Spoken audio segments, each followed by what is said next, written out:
everybody, welcome to Parents Manual to Managing Mental Illness. Today I wanted to talk about stigma. Now, a huge reason why people are afraid to talk about mental illness or what their family is struggling with is because of the stigma that surrounds it.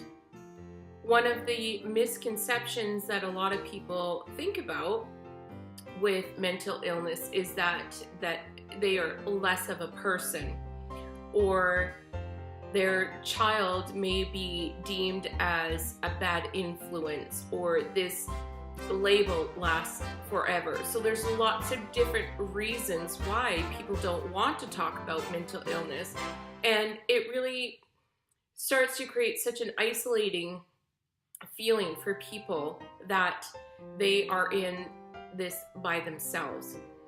So one of the things that I decided to do once I was fully aware of what was going on with my son and his diagnosis is I decided to get this tattoo. So you can see here it's semicolon.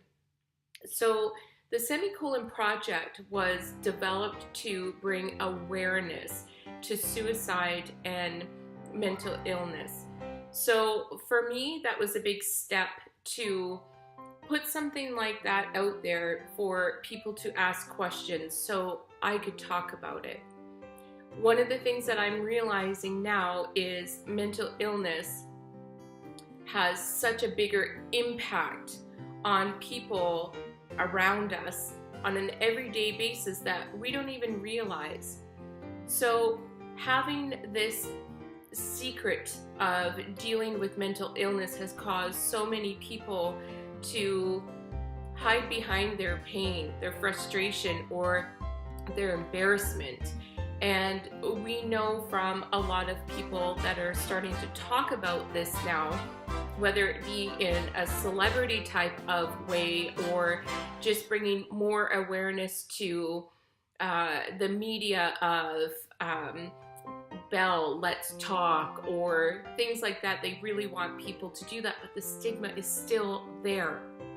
So what I'm trying to do is empower myself, my family, and hopefully you and your family to rise above the stigma and start to focus more on what you need, what your family needs for the diagnosis that had been given.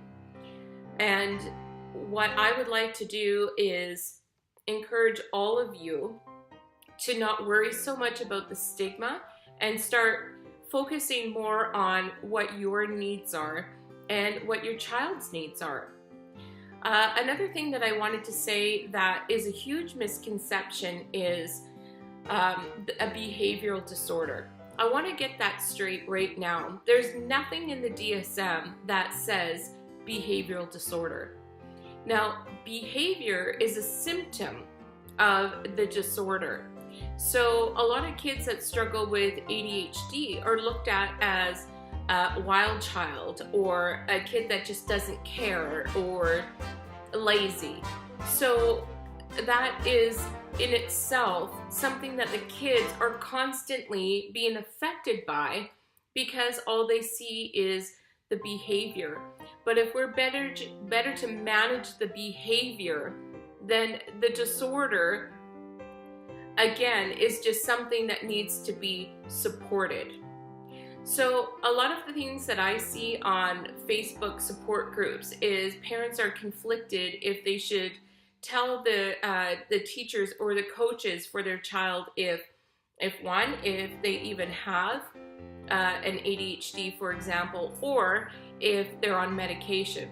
I see a lot of parents that will say, I'm not really sure, and other parents will say it's none of their business. Other parents, like myself, will say, tell them, let them know. And the reason for this is because the more that they can better understand your child, the better time your child is going to have. So somebody like me, I work in a school with children and I support them. So I am the education assistant that would be working with your child perhaps for a couple hours a day, or maybe even the whole day. So I feel it's really important for me to know what your child's needs are. So if they're starting a medication, it would be important for me to be able to tell you things that I see, improvement, no improvement, or more frustration. So sometimes letting me know is a huge benefit for your child, because then I can better accommodate their needs. So I really encourage parents to step above the stigma. Work with what you have been given and get all the education, all of the knowledge, get all of the resources that you can to help your child. One of the things that I find time and time again, and we see it in the news, we see it all over the place, that these children were suffering, and what they did to cover up their frustration, their pain, is they went into drugs, alcohol. They went down the wrong path because they're trying to cope, but they didn't have the proper tools to do it. So one thing that I want to do is I want to be able to stop that before it happens. Now, because I worked in the field for many years, I knew that when my child was at a very young age, that I needed to make sure that this was part of his lifestyle, instead of waiting until he was 13, 14, 15 years old when things were really getting bad, to try to pull them back into accepting the help, accepting the resources or the medication.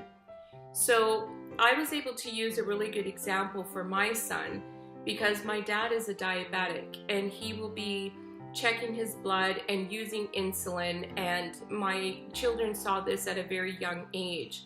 So when I started talking to my son about his mental illness and medications and going to doctor's appointments, I wanted to make that as normal for him as possible, because he needs to know that there's nothing wrong with him.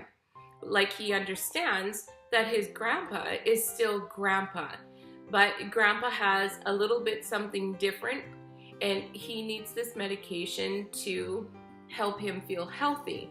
So that was something that we were able to use as a family to normalize his situation.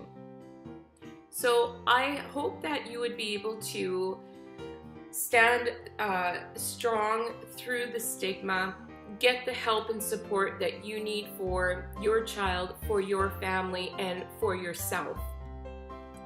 So if we were to look at everybody in the world that had mental illness, we would be so surprised at just how many people have it, but they all hide from it because they're afraid to let it be known.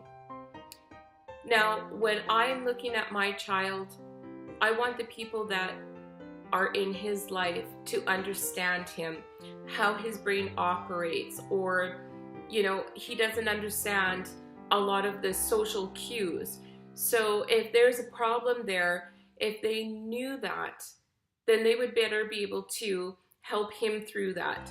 And it makes his day easier. It would make my day easier, or the teacher's day easier, to know what is best for your child in that moment, as far as like medications go, or as far as his academics go, how I could better support him.